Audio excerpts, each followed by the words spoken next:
Old School Lane Casual Chats is brought to you by Old School Lane, producing various content from blogs, videos, and podcasts discussing about movies, TV shows, video games, and everything else in between since 2011. You can check out the podcast on Anchor, Spotify, Google Podcasts, Apple Podcasts, Stitcher, Radio Public, Overcast, Breaker, Pocket Cast, and YouTube. We're associated with Channel Frederator, Manic Expression, The Comic Book Cast, and The Arun Mehta Show.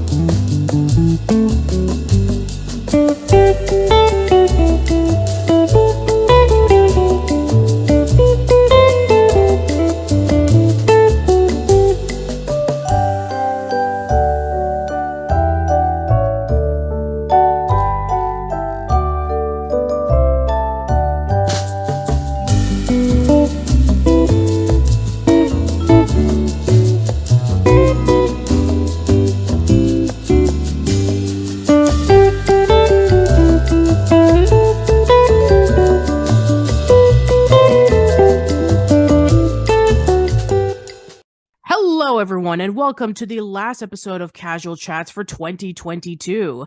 I am Patricia, and I am back with my very special guest, Klancy, who you may remember we did the Mighty Ducks franchise podcast. So welcome, Klancy. Thanks for having me. So today we're going to be talking about the Quadrilogy, if you can believe it, of the attempts of A Christmas Story sequel. So I'm sure a lot of people know about the classic 1983 film A Christmas Story, about a little boy named Ralphie Parker taking place around 1940s Indiana who wants nothing more than a Red Brighter BB gun for Christmas. Because it was a major flop when it came out in theaters, and a lot of people knew about it from television and VHS and the constant reruns from TNT, it has now become a Christmas staple. And so today we are going to be talking about the not one, not two, not three, but 4 attempts of trying to cash in on the popularity and phenomenon that is A Christmas Story. So right before we go into those, I want to talk about the original Christmas Story. So I did a discussion about this really briefly with my sister Carlene on the first episode of 25 Days of Christmas, an Advent podcast where we look back on movies and specials every day leading up until Christmas. So I've already stated my thoughts of it. If you want to hear about it, then go check out that podcast. So I want to know from you, Klancy, what are your thoughts on A Christmas Story? Having watched your podcast, I think I enjoyed a little bit more than you do. I think you gave it a 3 out of 5, if I remember right. Yes, and for me, yes, I did. It's more of a 4.5 out of 5 is how I'd rank it. It's not one that I watch every single year, just because I find if I force myself to watch Christmas movies every single year, I kind of get burnt out on them. Mm-hmm. But it's one that every couple of years I definitely really enjoy. It's just a very nice kind of slice of life movie.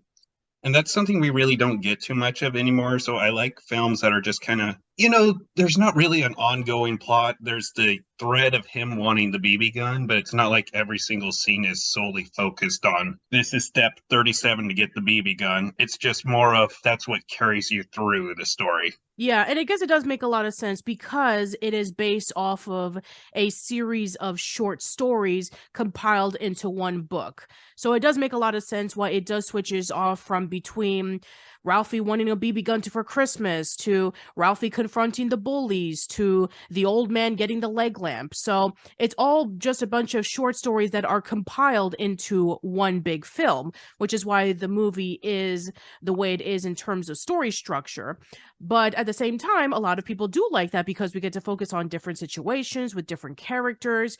And I can kind of see why people really do find this movie very, very relatable, because I'm sure at some point we all wanted that one gift for Christmas and we were told for one reason or another we can't have it. So, I mean, I already told you about mine and my sister told her story about it. So what was that one gift for Christmas that you've always wanted, but for some reason or another you were never able to get, or you were told by somebody they couldn't get it for you? I did get the gift, but it was the fourth Spyro game. I think Enter the Dragonfly was the name of it. Oh, okay. It was a game I really, really wanted because at the time Spyro was huge. Spyro was what got me into video games. And finally got it all excited. It was a PS2 exclusive, and I only had a PlayStation at the time. So it was like another year before I actually got to play my Christmas gift at Oh that time. no. Oh man, that's pretty rough. And then it ended up being Enter the Dragonfly, which, if you know anything about that game, it was not worth the wait. Yeah, sorry about that. Yeah, childhood. Gotcha. Anyway, but yeah, I think that at the end of the day, we all had our fair share of wanting a specific Christmas gift, and whether it met up to our expectations or not is up for debate. But nonetheless, yes, A Christmas Story is still to this day one of the more renowned Christmas classics that people tune into every year. And we are going to be talking about four attempts in which they try to cash in on it, and some have been more successful than others. So, yeah, let's talk about it. So, the first one we're going to be talking about is a TV movie that came out around 1988. It was a collaboration between PBS and Disney, which is a very interesting collaboration. I have never heard of PBS collaborating with Disney. So, it is a TV movie called Ollie Hopnoodle's Haven of Bliss. It was written by Gene Shepard, but produced by Fred Barzik as opposed to the collaborations with Bob Clark. So they actually have collaborated a few times in the past because around the 70s, there were several TV movies and specials focusing on other short stories from Gene Shepard's books. And so I just want to quickly read off a quick synopsis of what it's about. So it takes place years after the events of A Christmas Story, where Ralphie is a teenager, and it takes place around summer vacation. And it focuses on him getting his first summer job and the preparations of a 2-week camping trip over to Ollie Hopnoodle's Haven of Bliss. And yeah, I think that the structure of the story is very akin to Gene Shepard's writing, and it makes a lot of sense because he did write this TV movie. And so we do get a mixture of different stories that are happening with, Ralphie, Schwartz, and Flick working at the furniture store and being really miserable about it. Ralphie's mom trying to find their dog Fuzzball, which just so happened to wander out of the house and is completely lost, and she's trying to find it. And then we have the old man trying to get himself prepared for the 2-week long vacation over to Ollie Hopnoodles. And yeah, it basically plays off very similar to A Christmas Story, in which there's like separate stories that are happening in between, except that they're a little bit more focused on the characters. And I mean, due to the fact that it's been, several years since A Christmas Story, they have different people reenacting as these characters. So James C. King is the old man. Jerry O'Connell is Ralphie. And I think that, for a lot of people who grew up with it, they really do enjoy it. But it became obscure for many, many years because, of course, it was only a TV movie that was released on the Disney Channel in the 80s. And it was, I think it was released on VHS, but other than that, nobody really talked about it until like maybe several years later when it was uploaded on YouTube, and then people started rediscovering it again. So I watched this for the very first time not too long ago, and I have my thoughts of it. So I think yours was pretty similar because when I told you about it, you've never heard of it. No, I had never heard of this whatsoever. I had known about the one that came after for a while, but this one I was just like, wait, honestly, when you told me the name, it kind of sounds like a made up name. It doesn't sound like something that's an actual movie, you know? Yeah, it does. Ollie Hopnoodle's Haven of Bliss. Like, that sounds like a children's book more than like a continuation of A Christmas Story. So, yeah, It's I can see where you're coming from with that. So, yeah, let me know what your thoughts of it were. um I enjoyed it overall. I mean, it definitely shows that made for TV feel to it. There's certain elements that I think didn't work. Like, for example, the subplot where they're looking for the dog, I didn't find that part too funny or entertaining. I thought the father character, who can be a bit too mean-spirited and all of the things, I think he kind of went a little too far in that particular one. Yeah. But I feel like once they really get on the road, that's when it kind of like it goes from like kind of stumbling to more of finding its groove there. And it honestly reminded me a lot of vacations I took as a little kid, you know? Yeah, So for yeah. me, he kind of just took me back. There's a line at the very end. I'm gonna butcher the quote a little bit, but it's something along the lines of no vacation ever lives up to the vacations you took as a childhood when everything is new and your innocence is there. I butchered the quote, but it's something along those lines there. The spoilers for the ending, if you haven't seen it. By the way, we're going to spoil everything from this. So if you haven't seen it, then go look up all the movies we're going to be talking about and then come back to us. But once they arrived over at Ollie Hopnoodle's Haven of Bliss, it starts raining, and it's going to continue on raining throughout the rest of their vacation. So all the planning, all the preparation that the old man had done throughout this entire movie all ended up with them just being inside their cabin, which is a very rundown cabin that's really leaky and old. And that's how they spend their vacation. And that's pretty much what happens. The only time in which it is like really nice and sunny is when they arrive over there. And we have the scene in which when Ralphie is asking his mom about why doesn't my dad call me like Ralphie? He always calls me like these little nicknames. And then she just tells him, well, I mean, that's just how your father is, and he really loves you. Which I don't recall that happening in A Christmas Story. Maybe that has happened in like the short stories where the old man never referred to Ralphie by his name, but I just found that to be like really interesting. In fact, there's a lot of interesting quirks that happens with the old man in the first three of these TV movies that we're going to be talking about. So, but yeah, for this one, I do agree. The old man is just way too mean in this incarnation. And I get it, you know, that he's supposed to be like the grouchy old man that we've seen in not only the short stories, but also in A Christmas Story, in which, you know, he does come across as a grump, especially whenever that the furnace goes out and whenever that the Bumpus hounds are always in the way. I get it. But the scenes in which, you know, he specifically told his wife, wake me up at 4 a.m. That way we'll be the first ones on the road. And then when she wakes up, he's not getting up. He just starts yelling at her. He says, you know, where's my cigarette? I just want to smoke and I want a coffee.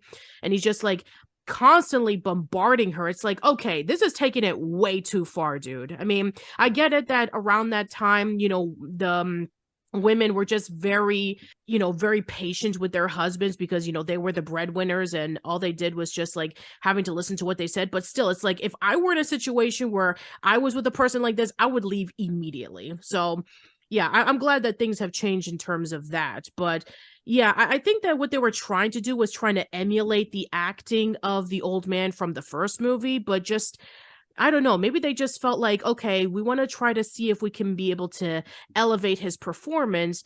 But yeah, they just went way too far with him. And another thing that I agree with you is the subplot with the mom and trying to look for Fuzzball. It's like, I just didn't care. It just made me feel like I was taken away from the other subplots that we could have been focusing on more, such as Ralphie having his first job at the furniture store or the old man doing his preparations for the camping trip. I just felt like it's almost like they needed another plot to go forward, and that's the only thing they can think of. They don't focus on Randy at all in this Christmas in this special. And it kind of makes a lot of sense because I mean, just like in the first A Christmas Story, Randy is obnoxious. Like, he's such a spoiled brat in this one, always complaining about not eating or having to go constantly to the bathroom every time that they do their trip. It's just like, he was just so unbearable. I can understand why they never did a subplot with him because it's like, why would you even be around him when the times in which he is on screen, you just want him to go away? Yeah, I think you really hit the nail on the head with this one. It's like the other ones, while the characters had their flaws, they're still kind of endearing. But with this one, I feel like it's just cranked up a little too much Yeah. because the brother did definitely get on my nerves very quickly. I would say that in terms of the Randys that we've seen in all four of these sequels, he's probably the worst one. Yeah, I would definitely agree with that. Yeah. Now, the only good thing that I can say about this movie is that Jerry O'Connell as Ralphie, I really enjoyed his performance. Out of all the Ralphies that I've seen, like that are trying to emulate Peter Billingsley, I think that he was probably the closest one. I mean, other than the actual Peter Billingsley as Ralphie in the fourth one, but again, you know, the outside of him, I think that he was the only one that like captured what I felt like Peter Billingsley's Ralphie would become. I mean, like from the way that he looked looks, from the way that he acts, I think that he's able to capture it. Not to say anything bad about the other people who played as Ralphie, but I feel like if I were to say, okay, this is like a teenage Peter Billingsley, they weren't able to get him because he was busy with other stuff. And then Jerry O'Connell comes along and is like, yeah, I can definitely see him being this teenage version of Peter Billingsley as Randy. I mean, he certainly acts pretty well. He looks the part. And I think that overall he did a pretty good job. I think he was probably the best casted out of all of them. Now, I mean, there are some humorous moments that are sprinkled in between. I mean, I do agree that the best parts of the movie is when they go on the road trip all the way over to Ollie Hopnoodle's Haven of Bliss. You have all the classic tropes that you would see in a road trip. Everything goes completely wrong. The car goes down. There's a whole bunch of chickens, feathers that are flying up into the air. Randy's complaining that he's not, that he wants to go to the bathroom constantly. They get lost. They go outside of the road. Like, you would expect all of this stuff to happen. And it just plays off really, really well on the frustrating parts of going on a family road trip, especially around the time in which, we didn't have like MapQuest or GPSs to find the way to go somewhere. We had to rely on, memorizing the streets and the roads and following a map and relying on memory of how you went through the last time that you traveled. So that stuff can be really, really frustrating, which it does play that pretty well. So overall, I do think that this is a pretty decent TV movie. I think that as a follow-up to A Christmas Story, it doesn't exactly hit it quite well due to the flaws that we mentioned earlier. But if you are interested in checking it out, I would say do so. I mean, it has the same narration of Gene Shepherd, and he's always a delight to hear. And he even appears in the movie as the supervisor of the furniture store that Ralphie, Flick, and Schwartz work at. So he's always good to see. And yeah, I think that overall it's okay, but I think it's a little bit too flawed for me to give it a full recommendation. Yeah, I would agree with you there. It's definitely a film where if you watch it, I don't think you're going to end up hating your entire time watching it, but it's not something that I feel like you have the need to go out and see unless you're a big fan of A Christmas Story and just want to consume all the sequels. Yeah, exactly. Okay, so I just want to read off a quick excerpt from the book, A Christmas Story Behind the Scenes of a Holiday Classic by Cassine Gaines, where he mentions about, the success that A Christmas Story was able to bring and leading up to the sequels. When producers and executives decide to extend a franchise past its prime, they're doing so either because they think fans can't part with their favorite characters or because the producers themselves don't want their popular properties to stop making them money. Either way, these decisions are often misguided. At best, they fail to excite their most supportive followers, or at worst, they threaten to alienate fans and damage the franchise's reputation with the general public. And then they talk about like Ollie Hopnoodle's Haven of Bliss, where at the time it was received pretty well by critics.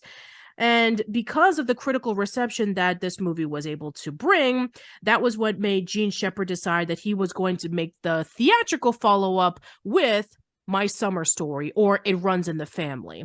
So this is the movie that came out in 1994, and it has Bob Clark back as the director, Gene Shepherd back as the writer, and pretty much every single person, with the exception of the lady who played as Miss Shields, they all were completely different with their casting. So very interesting. We have Kieran and Christian Culkin playing as Randy and Ralphie. And I was thinking, oh, this is kind of interesting because I get it that it was trying to follow up the success of Home Alone. Macaulay Culkin was able to become like the face of Hollywood, and he was appearing in so many movies. And I take it that, with the fact that we have Kieran, who also appeared in Home Alone and Home Alone 2 as well, and he also appeared in other films, I guess they were trying to say that, okay, let's try to see if we can, bring in the Culkins to see if they can be able to top bill this name. And we have Charles Groken, who plays as the old man, and Mary Steenenberg plays as the mother. what is this movie about? Well, once again, very similar to A Christmas Story and Ollie Hopnoodles, there are several plots that are going on in the background. So Ralphie has a spinning top, and he's competing against the school bully so that they can be able to see who's going to be the one who's on top of the game. We have another subplot involving with the mother collecting a whole bunch of dishes so that she can be able to get this massive collection. So yeah, there's just again like a lot of other short stories that are going on in between. So very similar to Ollie Hopnoodle, it did get like pretty positive reviews. Some of them were a little bit more mixed up than others, and the movie did okay in the theaters. However, trying to find VHS and DVDs of this movie is very, very rare. And this movie, unlike all the other ones that we're going to be talking about, it is really, really hard to find. Like, it is not available in any streaming service whatsoever. So you have to dig really deep to find it. And I would say that in terms of trying to capture the essence of A Christmas Story, there's some times in which it does succeed, and then there's some other times in which it just falls completely off the mark. Yeah, I would agree with you.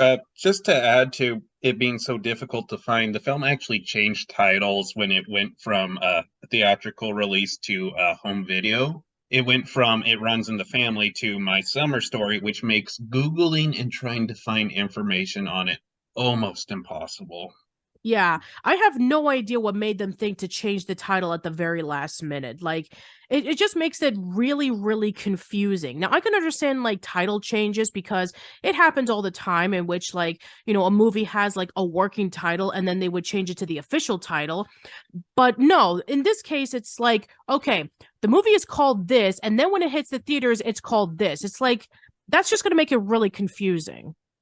Yeah, I mean, the only other film I can think of that did this is that Tom Cruise one, Live, Die, Repeat, I think is the name they finally settled on Yes, for it. that's the one. Yeah, I remember. Then they had another title that was mixed into it, which makes it really confusing. So, yeah, I remember that the movie was called Live, Die, Repeat. And then when it was, you know, released on DVD and it was released on other streaming services, then they called it to Edge of Tomorrow. So, yeah, if you're trying to look for the Tom Cruise and Emily Blunt movie, it's going to be either called Edge of Tomorrow or Live, Die, Repeat. So, yeah, that's also really confusing. Since you have to jump through so many hoops to watch it, I feel like the film might not be worth all the hoops, but personally speaking, I first saw this when I want to say I was in elementary school, and my family were watching a movie on cable as you would do, you know, just random movie. Let's check this out. And I think I remember about halfway through, it kind of dawned on us, oh, this is the Christmas Story sequel. It's like, you know, you're only half watching something and then finally realize, oh, I know what this is. Exactly, yeah. So this takes place in like a few months after A Christmas Story. So it takes place in the summertime. And yeah, it definitely does try to make it feel like it's a Christmas story in terms of, again, with Gene Shepard doing the narration and Bob Clark is doing the directing. And also, you know, it has like a lot of, you know, similarities to A Christmas Story, where we have things such as like Ralphie dealing with a new villain instead of Scud Farkus because he was demoted after Ralphie beat him up in A Christmas Story. Now we have a new bully named Lud Dicta, which is like wonderful name, by the way. Anyway, and so then we have you know, Ralphie trying to find the perfect top so he can defeat Lug, because the first time they tried to do it, it was a tie. And so then he finally finds a top that he deems Wolf so that he can be able to beat Lug's top, which is named Mariah. And then we have, you know, the old man subplot involving with the Bumpuses again, which I guess the Bumpuses just so happen to be like a major, you know, issue when it comes to the old man's plot. I mean, first we have the Bumpuses eating the Bumpuses dogs eating the Christmas turkey. And then, yeah, we have the Bumpuses in this case, where we have them playing a bunch of obnoxious music and building an outhouse when they didn't even have, you know, proper warranty to do so. And so, as time goes on, the Bumpuses just get even louder and louder and louder with their music, and the old man is just not having it. And once again, very similar to Ollie Hopnoodles, the mother subplot is just completely useless. Like, who cares about the fact that she's trying to collect these, dishes for this massive dish set? It's like, why should we even care? Yeah, I would say of the different plots, it's the ones that I enjoy are the subplot about them going fishing and the one about him trying to find the perfect top. But the ones with the neighbors, I feel like it would have worked for like maybe one or two scenes, but it gets drug out maybe a little bit too much. And with the mother's subplot of trying to get the last dish in a set, it just feels like it keeps going on and on and on. And it's building up for what's supposed to be a very yeah moment when they just finally all snap and start throwing them at the guy, but it doesn't work for me personally. No, it doesn't work for me either. I just felt like, once again, with all like the little different stories that they try to mix in here, some of it works. And then there's some others in which, like, you just don't care. You just want to skip on to the other stories that you want to focus on. I think that the presentation is nice enough. And I would say, in terms of like Kieran and Christian Culkin's portrayal of Randy and Ralphie, I mean, it's fine. I mean, I definitely do like that there were some scenes in which when Randy is trying to kind of like act like a cowboy, and then Ralphie is also trying to come up with an excuse on why he didn't write his school essay, but instead tried to copy off of his dad's pretty adult book, saying like it's the best book I've ever written. And then the teacher confronts him, is like saying, did you really read this? And he's like, yes. And so I thought that that was actually pretty funny because it had like that, adult undertone, which I thought that that was actually pretty humorous, that a kid would say, oh yes, this adult book that I found under my dad's bed is the thing that I'm going to write for a school report. That's perfectly normal.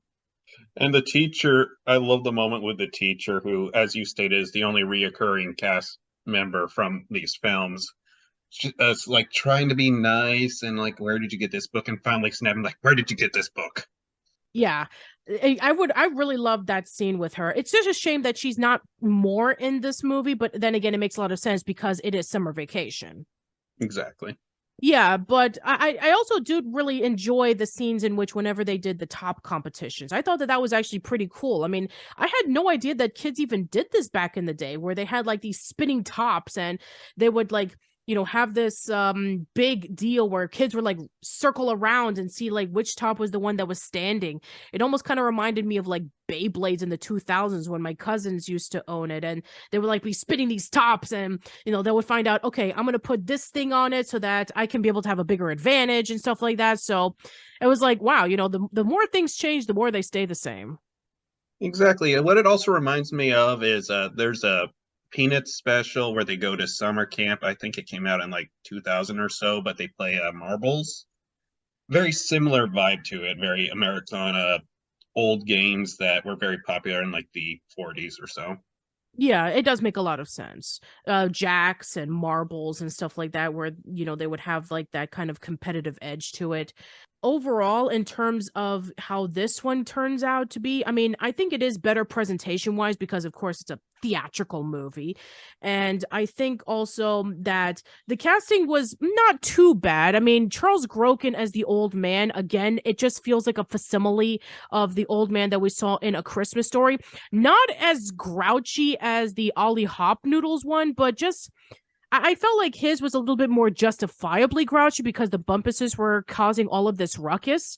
But still, I just felt like it was nothing more than just like a copycat of what we had gotten before, as opposed to his own standalone performance. Yeah, I would agree with that. For me, I think he did have some good moments, like that one interaction with the cop. I think is just hilarious, where the where Ralphie's narrating. It's like my father suddenly became hard of hearing. Yes. Yeah, that was actually a pretty funny moment, yeah. But yeah, I think that overall there are some good things about this movie, but then there's some things about like, yeah, I can kind of see why this was a major bomb in the theaters. I mean, it literally just made $71,000 when it premiered in the theaters after a $15 million budget. So, yeah, pretty much the people who did see this film were like saying, yeah, it was good, but it just wasn't as good as the original. original. And and like we said before, finding this movie is super, super hard to come across, so especially because of multiple reasons, due to the fact that it's not on a streaming service. It has two different titles, and it is available on VHS and DVD, but they're, again, really, really hard to come by. You have to like order it online in order for you to watch it. And some of the DVDs are like, holy cow, I'm not paying that much for it, you know? Yeah, exactly. Like they're really, really pricey. And especially since this is DVDs in an era that we already have Blu-rays and streaming services, it's like, yeah, I mean, unless of course if you are a hardcore fan of A Christmas Story and you want to actually have a collection of all the other sequels, yeah, this is definitely not one that I would recommend that you purchase. I mean, like I said, there are some good things about it, but at the same time, I mean, there's, again, like too many flaws that would give me like a full recommendation for you to check it out. Yeah, for me, I'd describe it as it's a perfect film to watch if you come across it on cable or something, but it's not something where where I feel like it's justified in seeking it out unless you are a diehard Christmas Story fan. Yeah, exactly. Anyway, so let me just read off again another quick excerpt from the book, A Christmas Story Behind the Scenes of a Holiday Classic. Despite Clark's best intentions, complications plagued the production. For one, Peter Billingsley's spot-on portrayal of Ralphie Parker proved very difficult to replace. Kieran Culkin, the younger brother of the then royalty Macaulay Culkin, was assigned to fill the tall order of Billingsley's shoes. Bob had a very, very difficult time finding somebody to play the part, Teddy Moore, the woman who played as Miss Shields, said. And I found the young lad he settled on to be unsympathetic in the role. At the time, he was very young, and it seemed like he was pushed into something he wasn't too happy about. I don't think, and that showed in the results of the film. Perhaps making matters worse, Christian Culkin, the youngest in the family, was cast as Ralphie's younger brother, Randy. According to Zach Ward, the person who played as Scud Farkas in the original Christmas Story, he said he thought it was a good movie, but because it was my summer story, audiences saw it as a vague and non-specific reference to childhood. It didn't connect with the audience specifically for people who grew up with A Christmas Story. The original film had a classic, heroic structure. That's what made it work. But when they removed it in the characters, they made a movie that didn't follow the structure, and the audience felt cheated. Very interesting analogy, I would say. Yeah, I would definitely agree. I mean, I think he kind of hits the nail on the head again with that one, honestly.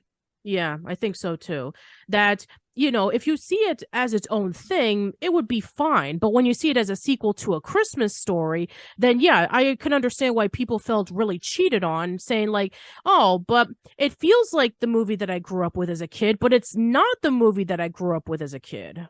Yeah, I would almost describe it as like watching a tribute band, if that makes sense. It's like they're playing all the same notes and everything. It just doesn't have that same spark and magic that you would want, you know? Exactly, yeah.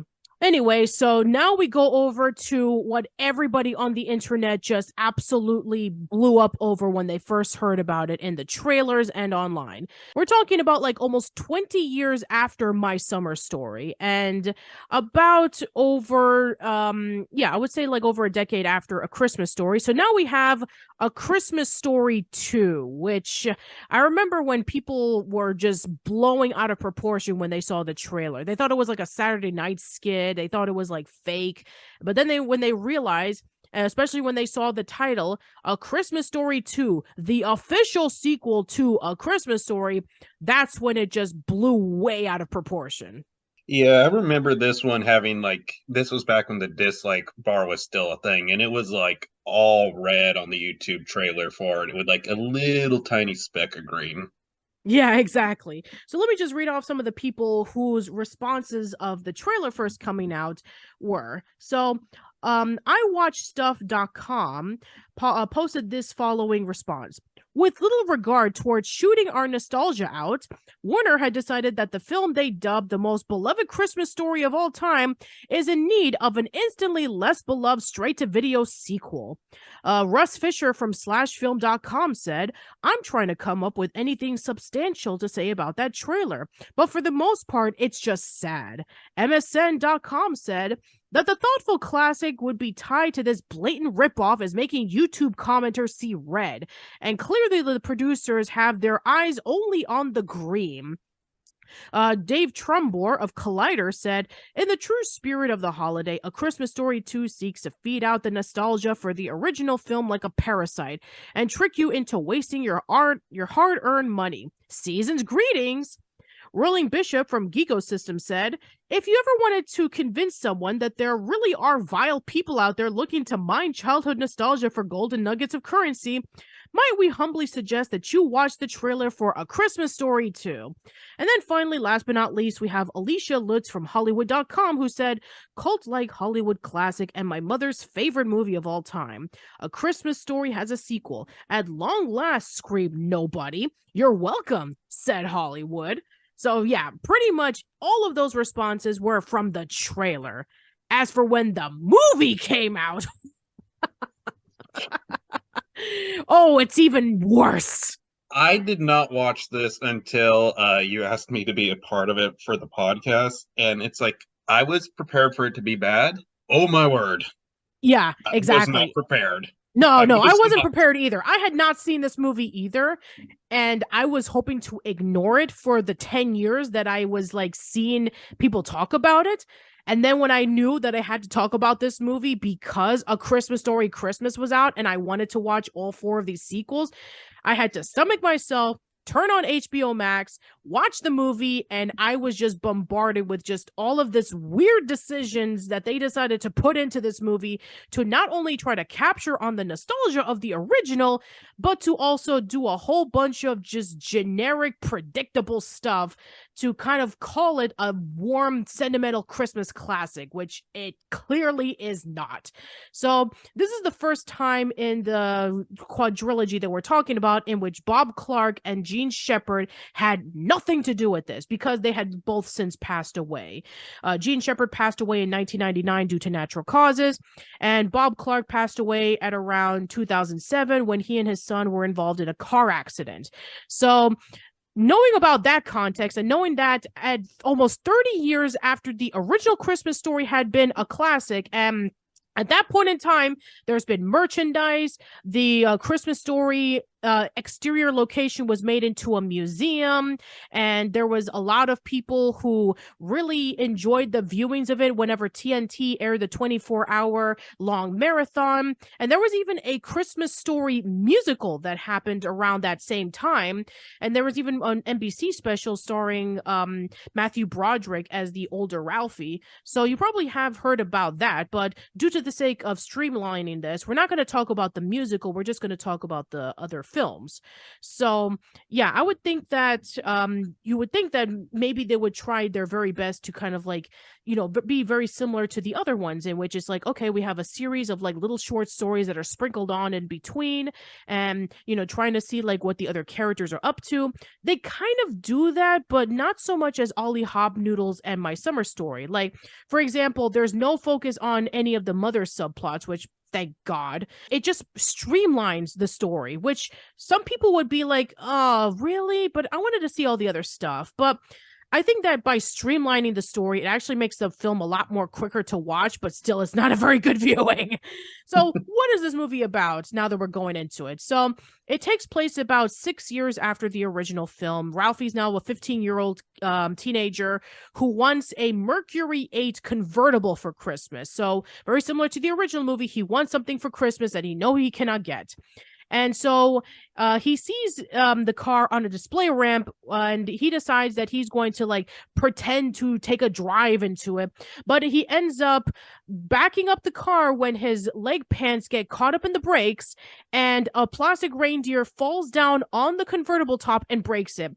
And then he has to pay $85 before Christmas Eve. Otherwise, he, Schwartz, and Flick get arrested.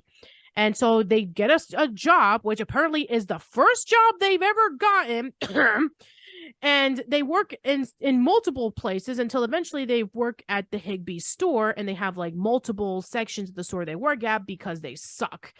And then there's also another subplot involving with the old man, and he's being he's like a cheapskate, and a petty pusher, saying like everything has become way too expensive and he doesn't want to spend an extra $3 on purchasing the turkey, and instead he wants to go fishing so that they can catch something for Christmas. And he's really cheap on getting a new furnace because the old one is smoking out just like it was in the original.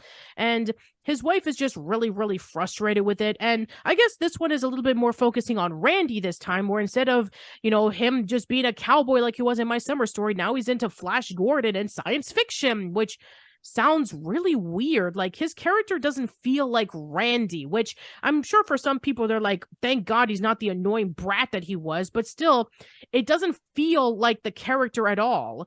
And he spends a lot more time with the old man because, well, he's a kid and Randy's is a teenager, and he's working at the store so he can save up the money that he needs to.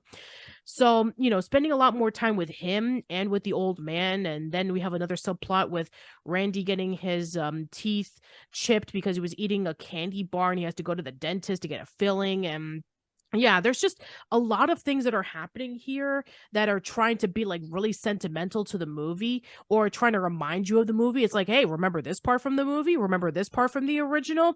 Like, there's even a very similar scene in which when Flick decided to put his mouth inside of the mail tube, and I'm like, why? That's stupid. It's like, oh, I get it, because they're trying to recreate the scene in which he stuck his tongue into the flagpole. Okay. But yeah, I mean, everything about this movie is just really stupid. I tried to find at least some good things about it, but I just couldn't. I'm sorry.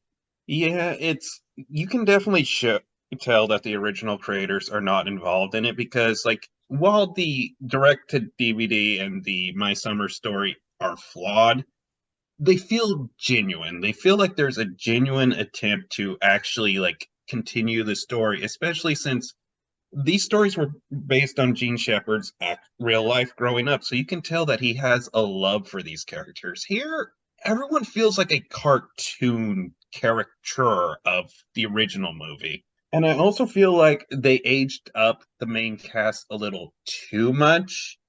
Because, like, just for example, Flick putting his tongue on the pole when he's in, like, I forget what grade they're in the first film, like second grade or something like that. I don't even Um, know.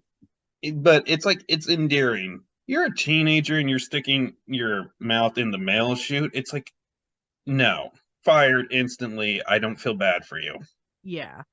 Exactly. And again, they're definitely trying to, check off the things that you see in the original just so it can make it feel like it's a continuation. But it just reminds you about the original that you want to see it again. It's kind of funny because, it's in the same streaming service that the original is. So it's like, why even bother watching the sequel when you can just watch the original anyway? I mean, it does have like very similar beats, like Ralphie wanting something for Christmas and he thinks he cannot get it because of, various circumstances. Check. Oh, we have Flick sticking something in his mouth or his tongue and it just goes into a comical direction. Check. Oh, we have scenes with the old man acting like a grump. Check. Oh, we have the mom trying to be really supportive. Check. Oh, we have a scene in which when Ralphie once again goes over to the Chinese restaurant. Check. Oh, we have the leg lamp back. Oh my god. Yeah, it's like I know the leg lamp has become such an iconic part of just the original movie as a whole, but it's like if you go back and watch the first film, I think it's in like three scenes. There's in the first scene when he gets it. There's in the little scene where the mother purposely goes back inside so that she can turn it off, and then it's in the scene where it gets broken. And that's it. The first film knows how not to have everything overstay its welcome because it's just here for a couple gags. Let's not overdo it. Yeah, This, it's like, remember the first movie? Yes, I do. I much rather would be watching the first movie. my god. I mean, it is really infuriating when they try to call this the official sequel when it just feels like it's trying to cash in on the first movie, but not do it in a very genuine way. Yeah, and I think it definitely also shows that, like, when they did the original two sequels, Christmas Story may have started to get a following, but it wasn't the 24-hour marathon yet. It was still No, kind of that film that, like, hey, have you heard of this film? It's worth checking out. So I feel like they weren't so beholden to the original, and this is what happens. This is what these films are supposed to be about. exactly. Yeah. So I guess we want to go into how the movie became such a pop culture staple that we know it as. So shortly after the movie came out in 1983, it was only in theaters for like a few weeks and then they pulled it out. And then eventually it was released on VHS around 1985. And, several people did get of the VHS and then it was released on HBO and several people did watch it. And then around the late 80s, around the time in which when Ollie Hopnoodle's Haven of Bliss came out, people were aware of it, but it wasn't like a major pop culture staple yet. Then, when it came out around the 90s, then people were starting to tune into it. A lot more people were familiar with it. But it wasn't until 1997 that was when the TNT 24-hour Christmas Story marathon started. And that is when it started becoming a lot more bigger. When A Christmas Story 2 came out, already at that point, not only did the marathons happen about for 15 years, we also had, let's see, merchandise from Hot Topics, such as the leg lamp, the shirts. There were Christmas story pajamas. I mean, not even kidding. Like, I remember when shopping at Walmart about 10 years ago, I actually did see like the replica bunny pajamas that you can get from A Christmas Story. So there was already a lot of merchandise from it. And as mentioned earlier, the Christmas Story Museum was already opened at that point. So the movie was already a staple by the time that A Christmas Story 2 was out. When Ollie Hopnoodle and My Summer Story premiered, it was a cult classic and didn't hit into the mainstream until much later on. So it was a Christmas movie that some people did know about. I mean, especially around the time in which when those movies were out. I mean, I'm sure that there were other Christmas movies that people were thinking of, like around the late 80s. I'm sure they were thinking about maybe National Lampoon's Christmas Vacation or Scrooged. And believe it or not, around that time, It's a Wonderful Life started becoming a little bit more popular because it was hitting the public domain and every VHS and every TV channel aired it. Yeah, that movie that came out in the 40s didn't become a major staple until the 80s. And then around the 90s, when you think of like 90s Christmas classic, you think of Home Alone and you think of Muppets Christmas Carol, you think of The Santa Claus. My Summer Story came out the same year as The Santa Claus. So it wasn't so A Christmas Story wasn't that big yet. Again, mentioning before, 97 was when it started hitting the mainstream, and that's when people started tuning into it every year. So now, when you know about that context, A Christmas Story 2, that was when the whole thing about, like, this is nothing more than just a cash grab. Why do you think they mentioned it here and not mentioned it with the other sequels? Well, the fact that Gene Shepard and Bob Clark were not a part of it, and the fact that it came out almost 33 years after the original. Yeah, you can kind of see where people were complaining about it. Yeah, and it's like going off of what you just said, thinking back to like Holly Hop Noodle, I think there's one callback to the original film where Ralph is like, Dad, do you want some help with the car? And he's just like, Are you kidding me? Yeah, exactly. And And that's a then really nice subtle reference to what happened when Ralphie tried to help fix the tires. He accidentally drops the nuts and bolts and then he says, "Oh fudge." So yeah, that's a great little callback. yeah, and then in My Summer Story, there's the little thing where he has the BB gun and his mother calls up, don't shoot your eye out, but instead he shot himself in the rear end. And it's like, it's a little callback just so you know, hey, these are connected, Yeah. but it's not dwelled upon. Exactly. Like that was like one reference and it was like lasting for a few minutes and then they just continued on with the rest of the story. But here there are several references to the original movie and it's not subtle. No, they hit you like a nail on the head with it. Yeah, and it's like, I think the only thing they add to this film that isn't a direct reference to the original film is the, I don't even remember her name. The Oh, you're talking about female, the girl yeah, that Ralphie has a big crush on. What was it, yeah, Drusilla or something like that? something like that. But it's like you can't even call her a love interest because I think she has two lines throughout the entire. movie. Yeah, that whole subplot was really dumb. So essentially, this girl that Ralphie has a huge crush on is already dating a football player because, of course. And he has like the daydream sequences of rescuing her from the Nazis because, of course. And then you have scenes in which, when, Ralphie's imagining that he's driving the car and she's right on his side, and she's only there in the movie like twice, no, three times actually. Yeah, there was like the scenes in which they were going to school, and he sees her in the hallway while she's kissing the boyfriend, and they have band class together. That's one. Then you have the other scene in which, when Ralphie is dressed up as a reindeer, because let's reference the fact that he has to dress up as an animal and be in front of public, and then he sees that a $5 bill was like flying into the background. A guy picks it up.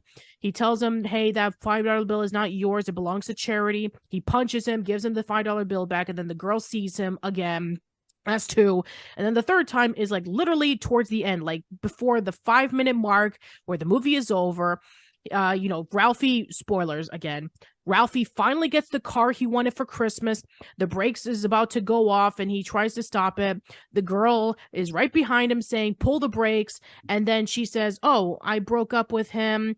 Do you want to, hang out or something like that? And then Ralphie decides to take her around the block, and then she's cuddling towards him. And then they drive into the sunset. What? Oh my gosh. Yeah. So this whole subplot that they try to introduce is like Ralphie wanting to have a girlfriend. It's like really shoehorned in, barely in the movie, and he just gets it so quickly. Well, that's the entire film in a nutshell. He just gets everything so quickly. It's like he has to pay back the money for breaking a car. Okay, that's a plot. You can go off of that. That works with the original film. But then he doesn't pay it off, and they're just like, forget it. Yeah, No, I mean, he like, pays like I know what they were trying to do here. It's like, Ralphie sees a homeless family and he wants to give them a nice Christmas. So he goes over to the Chinese restaurant and spends like most of the money on the family so that they can have themselves a nice dinner for the holidays. And he gives him like uh he gives the car owner like $39 out of the 85 that he owed him, and he said, you know what, don't worry about it, your Christmas is paid, your Christmas bill has been paid off, enjoy yourself, go home to your family and all that kind of stuff. So yeah, throughout this entire movie, Ralphie's punishment goes completely unscathed. So it's like he doesn't exactly learn a lesson about the importance of, hey, I drove this car that I didn't own and I completely wrecked it, and now I have to pay the money, otherwise I'll get arrested and go to jail. But no, it's like, now we have this cop out moment in which the car dealer is like, don't worry about it, the guy that I sold it to, he gave me the money, so you don't have to worry about it. So yeah, there you go. The problem just solved itself just as quickly as it arrived. yeah, and it turns out the guy who he sold it to is the father, who has been shown to be a cheapskate throughout the entire film. Yeah, that doesn't make any sense. So let me get this straight. Like the old man was not willing to spend an additional $3 for a Christmas turkey, but instead having trout. But instead, he decides to spend all of his money on getting his son a car. Was Yeah, this supposed to be like a ploy to secretly say, oh, the reason why I didn't want to spend money on all this stuff was because in reality, I wanted to spend it on giving my son a second car? It's like, then what? I mean, I wish there would have been like a little, hint of that. Like maybe he was like, putting together like a little jar of, money, or maybe he actually saw the advertisement that, he found in the magazine, which, by the way, that's a complete reference to the original film as well, in which Randy put the advertisement for the BB gun in his father's magazine. So they did that again. So yeah, there should have been like a hint of that, but instead, very similar to the original, in which Ralphie thinks that he got all the gifts he wanted, and there was that one gift that he didn't get. Maybe he'll get it next year. And instead, there's just so happens to be a hint of a gift that he did receive, and then he goes out and sees that there's the gift that he's always wanted right there. yeah, and it's also, I feel like it's just another sign of the filmmakers missing the point of the original. It's like the reason the father is so cheap in the original is because he's a blue collar worker. They don't have the money to just throw on another furnace. It's because they have to pinch pennies because they have to in order to survive. Yeah, And exactly. here And it's just like also the he's cheap fact, because he's cheap. yeah, I mean, we even saw this little subtle reference, by the way, in which that the mother was saving up the bacon grease, which, by the way, is a great little callback to World War II. Now, for those who don't know, World War II went through a lot, and I mean a lot of sacrifices for American families because they had to give up so much. They had to have like these victory gardens. They had to like save up bacon grease because they couldn't afford bacon and other meats. They had to donate a whole bunch of things so that they can be able to donate it to the US soldiers. So this was 1946. So this was like 1 year after the war. I mean, things didn't just pick up immediately after the war in which people started making a lot of money. No, that was like years later. So I would have thought that maybe there would have been like a little correlation to that. Oh, the reason why I'm saving up this amount of money because, well, the war is here. And maybe, we can be able to have like, our penny pinching at that. But now that the war is over, I mean, things didn't just go to being successful right away. Maybe they could have said that, we're even though that we've successfully won the war and we were able to, defeat the Japanese and the Italians and the Germans, things are still a little bit tight around here. We need to be able to make ends meet. So I would have loved it if they would have had like a tiny little reference to that, maybe very subtly, but no, that's never brought up. It's just like, oh, I'm too cheap to buy a new furnace and a turkey, and instead I'm gonna buy a really expensive car.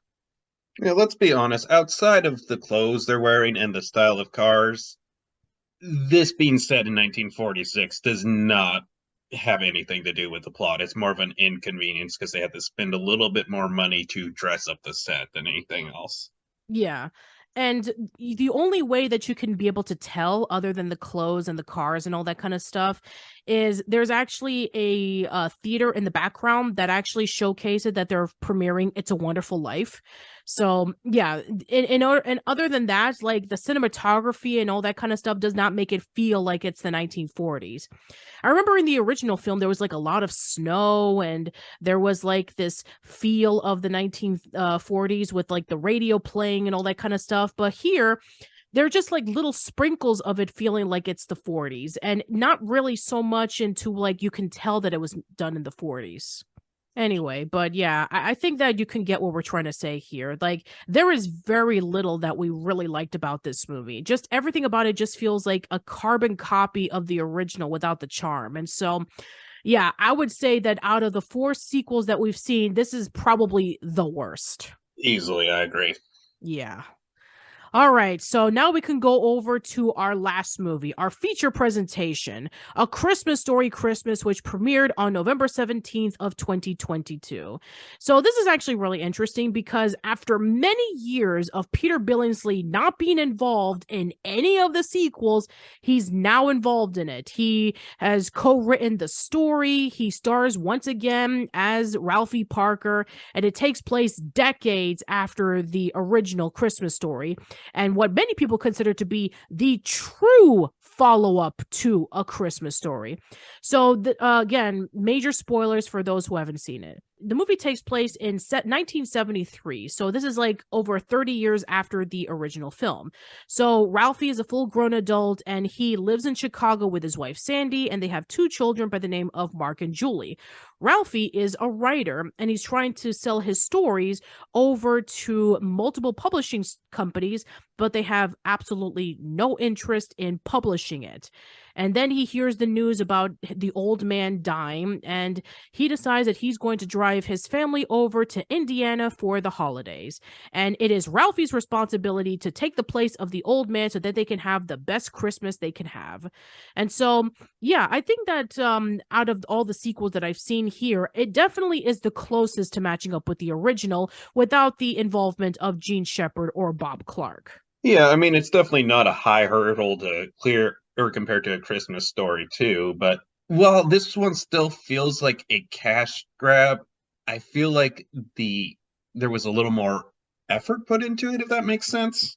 Yeah, it does because first of all, I mean, I feel like the production of it is much higher than A Christmas Story too. And I definitely do really enjoy the fact that they were able to have some beats that, again, were kind of like subtle to the original movie. And I guess it also really helps that, for the first time in over 30 years, that most of the actors were brought back to be in this movie. Ian Petrella is Randy, Scott Schwartz is Flick, R.D. Robb is Schwartz, and Zach Ward is back as Scud Farkas. Yano Anana is back as Grover Dill. The only person who did not reprise their role was the mother, which makes a lot of sense because she had long since retired from acting. And instead, Julie Haggerty is now the mother, which I think that she did a pretty good job considering of the circumstances. And I think that also the fact that they did have their callbacks to the original film, such as like, getting the Christmas tree and trying to bribe the guy to say about like doing it at a certain price, or some other scenes such as like, Flick betting, basically doing a dare on Schwartz of doing this really long like slope so that he could be able to clear off the tab on his bar bill.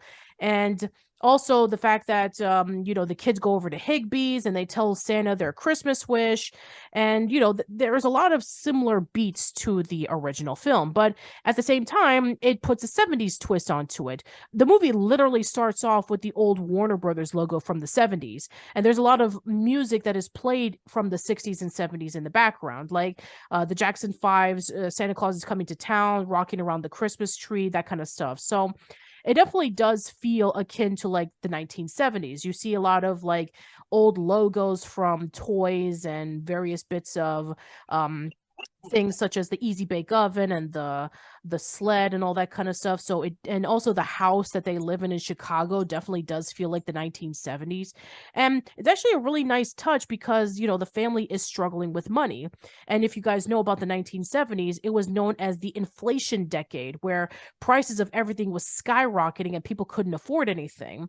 I would watch the 70s show to get an example about how gas prices and grocery bills and all that kind of stuff were just really expensive over for the Foreman house.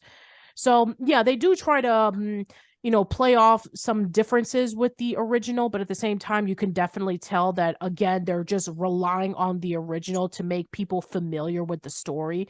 So unfortunately, unlike say Ollie Hopnoodles and My Summer Story, it does not stand on its own. You need to see the original Christmas Story in order for you to watch A Christmas Story Christmas. Yeah, definitely. I will say, compared to A Christmas Story too, because these films are very easy to compare to each other because they're very much different takes on the exact same idea. This one, it does its references a bit better. I mean, part of with the story and how it ends, you definitely need to reference the original, but it subverts your expectations with them. Like, for example, in the original film, really bad at encounter with a mall Santa. In this one, the kid actually has a really genuine good encounter with a Santa. It's like it takes the original ideas and it adds its own little twist to them so that you're not just watching a complete carbon copy. There's even like a kid that was very similar to the other kid in the first movie, in which instead of, letting the kids know that he's into the Wizard of Oz and he likes the Tin Man, it was he has a giant lollipop and he's asking them, "Do you want to lick it?" And they're like, "No, thanks." So again, there's some things that are kind of similar to the original, but they play it off a little bit differently. Yeah, and I do like the element of the film where it's like it's Ralphie spending his first Christmas without the old man, and just kind of the emotions that you go through when somebody important to you, you spend your first holiday without them there. Exactly. And, not going too deep into my own personal life, but I'm currently going through that as well, where I recently lost two family members, and, having the holidays without them is actually pretty sad for me. I'm so sorry. No, thanks. Anyway, but going into that, so yeah, I think that the presentation overall, it definitely is pretty good. I mean, I say it's a lot better than A Christmas Story too. And again, subverting the expectations, I was gonna say earlier in terms of like how they brought in Scott Farkus into the movie. So Randy has to steal a Christmas star from Flick's bar because he told his daughter that if you don't have a Christmas star in your Christmas tree, then Santa won't come. And so he steals the star from Flick's tree, and then when he tries to escape, Scud Farkus so happens to catch him, and he happens to put him in his car because he's a police officer. And then, just when you think that he's going to be arrested and placed in jail, he actually drives him home saying, "Is this your house?" And he's like, "Yeah." "Well, then you can go." And he tells him about how the incident where Ralphie beat up Scut at the playground was a wake up call for him, saying, "I acted like a jerk. And I thank you for that because it led me toward the right place." And I was like, oh, wow. I didn't expect this whatsoever, because in the movie, we saw two kids acting like complete jerks, driving around a snowmobile and knocking down snowmen. And those just so happen to be the sons of Scud Farkus, acting like the same jerks as he was in the first movie. We thought that maybe that he was going to act like the same jerk again, but no, he just turned out to be a lawful citizen who became a police officer. So again, kudos for subverting people's expectations. Yeah, definitely. And I do like that they did it, especially because one of my pet peeves is like films where they do this whole sequel 20, 30 years later thing, and it's like all the characters act exactly like how they did however long ago. It's like, no, you're not going to act that same way. You grow up, you mature. So, like, I'm glad that they at least took the time to think, okay, how would these different characters act 30 years later? Another thing that I really do enjoy as well is that in the original book, Ralphie was reminiscing about his childhood when he went to visit his old hometown, and he met up with Flick, which happens to own a bar. And that's where the original stories of the short stories from the book came from. And I really enjoyed that, the fact that in the movie, Flick owns a bar and Ralphie reminisces with his friends, and they reminisce about the times that they had together and talking about the old man. So I'm glad that they were able to tie in the bits of the book and add it into this movie. Yeah, definitely. It's definitely brings it full circle. I mean, I haven't read the book myself, but it's one I've always wanted to check out. I mean, for no other reason, the book is called "In God We Trust, All Others Pay in Cash," which is just Yes. an amazing title. I want to check it out for that reason alone. Yeah, it's actually funny because that same title is literally in the background of Flick's bar. So again, tying into the references of the original book. I did not catch that reference. That's awesome. I'm glad they were able to work that in. Yes, it is. Again, I'm glad that they were able to tie that in to saying, "Hey, this is where we got our source material from." Anyway, so overall, I have to say that in terms of the sequels to A Christmas Story, it definitely does feel the most genuine, despite being a little bit too nostalgia heavy. But overall, I'd say that for some things, it actually succeeds pretty well. I like the presentation. I like the way that the characters were able to be portrayed. It does bring in a lot of relatability towards all the characters. Like, I'm sure that at some points, with Ralphie, I'm sure that you probably were the same way, in which you're struggling with a job and you want to be able to become successful so you can support your family, and the pressures of having to be a family member that's no longer around so that you can make your other family members happy. And, him struggling with writing the obituary for his old man was actually a really nice scene as well, because, his old man was able to do so much for him that he just couldn't put it into 3 sentences. So the fact that his wife was able to send his entire long story over to the newspaper, and that had gotten him the job so that he can be able to write more stories for the paper. I mean, it's very similar to what happened with Gene Shepard, in which he wrote all of his short stories on Playboy magazine, and he became a really well-known radio personality. So again, it's tying in the stories of Ralphie and the life of Gene Shepard together, which makes a lot of sense. So in a way, it's a really nice tribute to not only the movie, but to the life of Gene Shepard, which I know that probably wasn't the main intention, because they were paying massive tribute over to the old man's portrayal, which makes a lot of sense because, that was what the intention was in the story. But overall, if you have to see one sequel to A Christmas Story that is taking place around Christmas, this is the one I would watch. Definitely, I agree. I mean, it's not even a comparison between the two. This is, well, it's not something I'll probably ever watch again. It's like, I don't regret that I watched it. I enjoyed my time. I thought some of the new scenes they added on, like say them trying to escape from the carolers, or like the wife and the mother having a few drinks. That was a really funny scene as well. Yeah, exactly. Like, them having martinis while Ralphie is going out shopping and the kids are going to see Santa Claus. So, yeah, very, very funny scene. But yeah, I mean, overall, I would say this is the one that you should definitely watch. Watch A Christmas Story and then watch A Christmas Story Christmas if you really want to know what happened to the characters afterwards. Now, the stories that happened afterwards, like taking place around summer, which is Ollie Hopnoodle and My Summer Story, now, that would be an interesting one to say which ones you should check out of the two, because again, like we said before, both of them had their strengths, but both of them had severe flaws. So, if I were to choose one or the other, that's kind of hard to say, but probably I'm not sure. That's really hard to say. I mean, I would say check out both of them and then make your conclusion on which one you would prefer. Yeah, I would agree. I mean, I would say I think overall in quality, my summer story might be a little bit better, Yeah, but but it's mostly also because it is better production wise because it was a theatrical film. But I personally think that the casting was not as good as, say, Ollie Hopnoodle.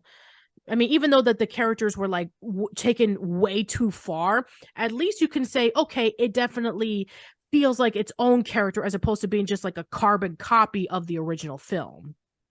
definitely. And also going on that same team note, it's just so hard to find my summer story. I don't think it's quite worth the effort to put into finding it.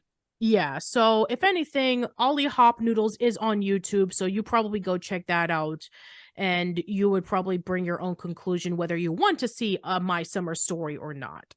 All right, then. So that is it on our discussion of the four attempts of trying to have a continuation of A Christmas Story. So, Clancy, thank you so much for coming on by. I really do appreciate it. Oh, thank you for having me. All right, so why don't you plug and promote your stuff? Well, my podcast is currently on about a year or so hiatus, but I'm actually talking to Dave, who's my co-host. We're talking about sometime in the new year, bringing it back for retrospects on two TV series, very different TV series. One will be the recent DuckTales reboot, and the other one is the new Chucky series. So totally, we're getting as far apart from each other as possible, but we're still working out the timing and stuff like that. But sometime in the new year, keep an eye out for those. All right, awesome. And as for me, you can check out my work. It's at oldschoollane.net. I'm on YouTube, which is youtube.com/oldschoollane, facebook.com at oldschoollane. I'm on Twitter at Patty_B_Miranda. You can check out the podcast on Anchor, Spotify, Google Podcasts, Apple Podcasts, Stitcher, Radio Public, all those places. New episodes of the podcast will go there first, and then they'll go up in a few days on YouTube.